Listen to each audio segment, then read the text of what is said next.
Hello friends, welcome back to my channel. ಇವತ್ತು ನಾವು ಆರೋಗ್ಯಕರವಾಗಿ ಮತ್ತು ತುಂಬ ರುಚಿಯಾಗಿ ಕಹಿ ಇಲ್ಲದೆ ಹಾಗಲಕಾಯಿ ಪಲ್ಯನ ಹೇಗೆ ಮಾಡೋದು ಅಂತ ನೋಡೋಣ. ಕೆಲವರಿಗೆ ಹಾಗಲಕಾಯಿ ಅಂದ್ರೇ ಇಷ್ಟ ಆಗೋದಿಲ್ಲ, ಆದರೆ ಇವತ್ತು ನಾನು ತೋರಿಸೋಂಥ ವಿಧಾನದಲ್ಲಿ ಮಾಡಿದ್ರೆ ಎಲ್ಲರೂ ಖಂಡಿತವಾಗಿಯೂ ಇಷ್ಟಪಟ್ಟು ತಿಂತಾರೆ. ಹಾಗಾದರೆ ಸ್ಟಾರ್ಟ್ ಮಾಡೋಣ. ಮೊದಲು ಒಂದು ಅರ್ಧ ಕೆಜಿಯಷ್ಟು ಹಾಗಲಕಾಯನ್ನು ತೊಗೊಂಡಿದ್ದೀನಿ. ಆದಷ್ಟು ಎಳೆ ಹಾಗಲಕಾಯನ್ನು ತೊಗೊಳ್ಳಿ.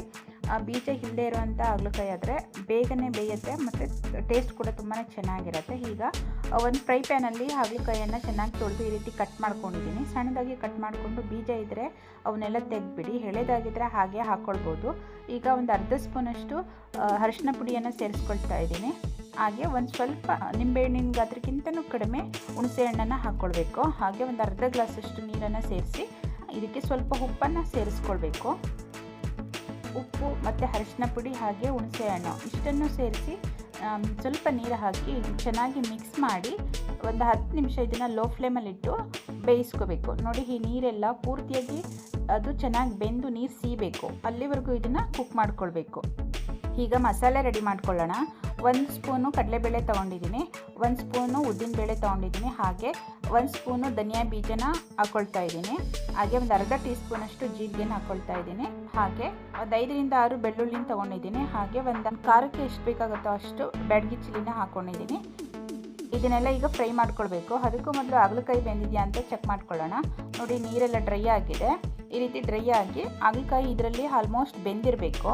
ಈ ರೀತಿ ಹುಣಸೆಹಣ್ಣು ಮತ್ತು ಉಪ್ಪು ಅರಿಶಿನ ಸೇರಿಸೋದ್ರಿಂದ ಹಾಗಲಕಾಯಿಯಲ್ಲಿರುವಂಥ ಕಹಿ ಅಂಶನೆಲ್ಲ ಇದು ಹೀರ್ಕೊಳ್ಳುತ್ತೆ ಮತ್ತು ಟೇಸ್ಟ್ ಕೂಡ ತುಂಬ ಚೆನ್ನಾಗಿರುತ್ತೆ. ಹಾಗಲಕಾಯಿ ಪಲ್ಯ ಚೂರು ಕಹಿ ಬರೋದೇ ಇಲ್ಲ. ಈಗ ನಾವು ಮಸಾಲೆನ ಫ್ರೈ ಮಾಡ್ಕೊಳ್ಳೋಣ. 1 ಸ್ಪೂನ್ ಎಣ್ಣೆ ಹಾಕ್ಕೊಂಡು ಇದನ್ನೆಲ್ಲ ಈಗ ಫ್ರೈ ಮಾಡ್ಕೊಳ್ಳೋಣ. ಈಗ ಇದಕ್ಕೆ ಈರುಳ್ಳಿನ ಸೇರಿಸ್ಕೊಳ್ಬೇಕು. ನೋಡಿ, ಸಾಂಬಾರು ಈರುಳ್ಳಿ ಆಗಿದ್ದರೆ ತುಂಬ ಚೆನ್ನಾಗಿರುತ್ತೆ ಟೇಸ್ಟು. ಇದ್ದರೆ ಸಾಂಬಾರು ಈರುಳ್ಳಿನ ಹಾಕ್ಕೊಳ್ಬೋದು. ನೋಡಿ, ಈಗ ಈರುಳ್ಳಿನ ಹಾಕ್ಕೊಂಡು ಚೆನ್ನಾಗಿ ಫ್ರೈ ಮಾಡ್ಕೊಳ್ತಾ ಇದ್ದೀನಿ. ಇದಕ್ಕೀಗ ಹುಣಸೆ ಹಣ್ಣನ್ನು ಸೇರಿಸ್ಕೊಳ್ಬೇಕು. ಹುಣಸೆ ಹಣ್ಣನ್ನು ಸೇರಿಸ್ಕೊಂಡು ಈರುಳ್ಳಿ ಚೆನ್ನಾಗಿ ಕೆಂಪಗಾಗೋ ತನಕ ಇದನ್ನು ಫ್ರೈ ಮಾಡ್ಕೊಳ್ಬೇಕು. ಈಗ ಸ್ವಲ್ಪ ಅರಿಶಿನ ಪುಡಿಯನ್ನು ಸೇರಿಸ್ಕೊಂಡು ಚೆನ್ನಾಗಿ ಮಿಕ್ಸ್ ಮಾಡಿಕೊಂಡು ಈಗ ಚೆನ್ನಾಗಿ ಫ್ರೈ ಮಾಡ್ಕೊಳ್ಳೋಣ. ಈರುಳ್ಳಿ ಚೆನ್ನಾಗಿ ಫ್ರೈ ಆಗೋ ತನಕ ಇದನ್ನು ಹುರ್ಕೋಬೇಕು. ಹುರ್ಕೊಂಡು ಇದನ್ನು ಪೂರ್ತಿಯಾಗಿ ತಣ್ಣಗಾಗೋದಕ್ಕೆ ಬಿಡಬೇಕಾಗತ್ತೆ. ತಣ್ಣಗಾದ್ಮೇಲೆ ಇದನ್ನು ರುಬ್ಕೊಳ್ಬೇಕು. ಈಗ ಒಂದು ಫ್ರೈ ಪ್ಯಾನಲ್ಲಿ ಎಣ್ಣೆನ ಹಾಕ್ಕೊಳ್ತಾ ಇದ್ದೀನಿ. ಎಣ್ಣೆ ಹಾಕ್ಕೊಂಡು ಸ್ವಲ್ಪ ಸಾಸಿವೆನ ಹಾಕ್ಕೊಳ್ತಾ ಇದ್ದೀನಿ. ಈಗ ಬೇಯಿಸ್ಕೊಂಡಿರುವಂಥ ಹಾಗಲಕಾಯಿನ ಈಗ ಎಣ್ಣೆಯಲ್ಲಿ ಫ್ರೈ ಮಾಡ್ಕೊಳ್ಬೇಕು. ನೋಡಿ, ಈ ರೀತಿ ಮಾಡೋದ್ರಿಂದ ಹಾಗಲಕಾಯಿ ಸ್ವಲ್ಪನೂ ಕಹಿ ಬರಲ್ಲ. ಈಗ ಕರಿಬೇವು ಸೊಪ್ಪನ್ನು ಸೇರಿಸ್ಕೊಳ್ಳೋಣ. ಇದ್ರ ಜೊತೆಗೇ ಕರಿಬೇವನ್ನ ಹಾಕ್ಕೊಂಡು ಫ್ರೈ ಮಾಡ್ಕೊಳ್ಳೋಣ. ಅದರ ಘಮ ತುಂಬ ಚೆನ್ನಾಗಿರುತ್ತೆ. ಇವಾಗ ನೋಡಿ, ಪೂರ್ತಿ ತಣ್ಣಗಾಗಿದೆ. ತಣ್ಣಗಾದ್ಮೇಲೆ ಈಗ ಮಸಾಲೆ ರುಬ್ಕೊಂಡು ಬರೋಣ. ಇದಕ್ಕೆ ಸ್ವಲ್ಪ ಉಪ್ಪನ್ನು ಸೇರಿಸ್ಕೊಳ್ತಾ ಇದ್ದೀನಿ. ಉಪ್ಪು ಮತ್ತು ಸ್ವಲ್ಪ ಬೆಲ್ಲನ ಸೇರಿಸ್ಕೊಂಡು ಈಗ ಇದನ್ನು ಕ್ರಾಸ್ಲಿ ರುಬ್ಕೊಳ್ಬೇಕು. ತುಂಬ ನುಣ್ಣಗೆ ಪೇಸ್ಟ್ ಮಾಡ್ಕೊಳ್ಬಾರ್ದು. ನೋಡಿ, ಈ ರೀತಿ ಸ್ವಲ್ಪ ತರಿತರಿಯಾಗಿ ಸಿಗಬೇಕು. ಆನಿಯನ್ನು ತುಂಬ ನುಣ್ಣಗೆಲ್ಲ ರುಬ್ಕೊಳ್ಳೋಕೆ ಹೋಗ್ಬೇಡಿ.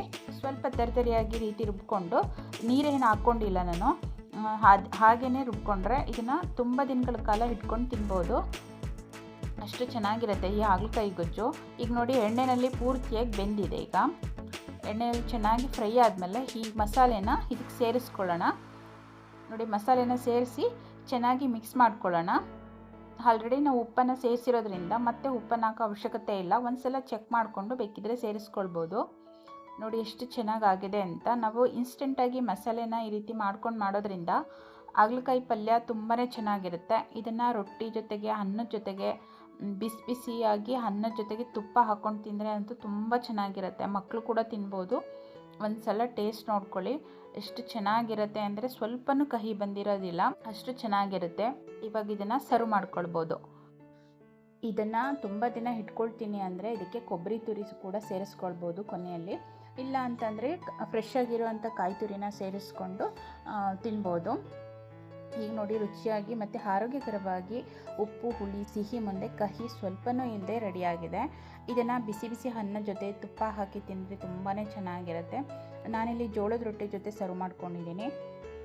ಇದಕ್ಕೆ ಬೆಲ್ಲ ಹಾಕೋದ್ರಿಂದ ಕಹಿ ಅಂಶ ಕೂಡ ಕಡಿಮೆ ಆಗುತ್ತೆ. ನೋಡಿ, ಎಷ್ಟು ಚೆನ್ನಾಗಿದೆ ಅಂದರೆ ಸ್ವಲ್ಪನೂ ಕೂಡ ಕಹಿ ಇಲ್ಲ, ಅಷ್ಟು ಚೆನ್ನಾಗಿದೆ. ನಮ್ಮ ದೇಹಕ್ಕೆ ಉಪ್ಪು ಹುಳಿ ಖಾರ ಹೇಗೋ ಹಾಗೆ ಕಹಿ ಅಂಶ ಕೂಡ ಬೇಕು. ಈ ಕಹಿಯಾಗಿರುವಂಥ ಅಂಶನೂ ಕೂಡ ನಾವು ತಿನ್ನಬೇಕು ಅಂದರೆ ಈ ರೀತಿ ತೋರಿಸ್ಕೊಟ್ಟಂತಹ ವಿಧಾನದಲ್ಲಿ ಮಾಡಿದ್ರೆ ತುಂಬಾ ಚೆನ್ನಾಗಿರುತ್ತೆ. ಎಲ್ಲರೂ ಕೂಡ ತಿನ್ಬೋದು. ಹಾಗೆ ಬಿಸಿ ಅನ್ನಕ್ಕೆ ತುಪ್ಪ ಹಾಕಿ ಕೈ ತುತ್ತು ಕೊಟ್ಟರೆ ಅಂತೂ ಯಾವ ಮಕ್ಕಳು ಕೂಡ ಬೇಡ ಅಂತ ಅನ್ನಲ್ಲ, ಅಷ್ಟು ಚೆನ್ನಾಗಿರುತ್ತೆ. ನೀವು ಕೂಡ ಈ ವಿಧಾನದಲ್ಲಿ ಒಮ್ಮೆ ಟ್ರೈ ಮಾಡಿ ನೋಡಿ. ರೆಸಿಪಿ ಹೇಗಿತ್ತು ಅಂತ ಕಮೆಂಟಲ್ಲಿ ತಿಳಿಸಿ.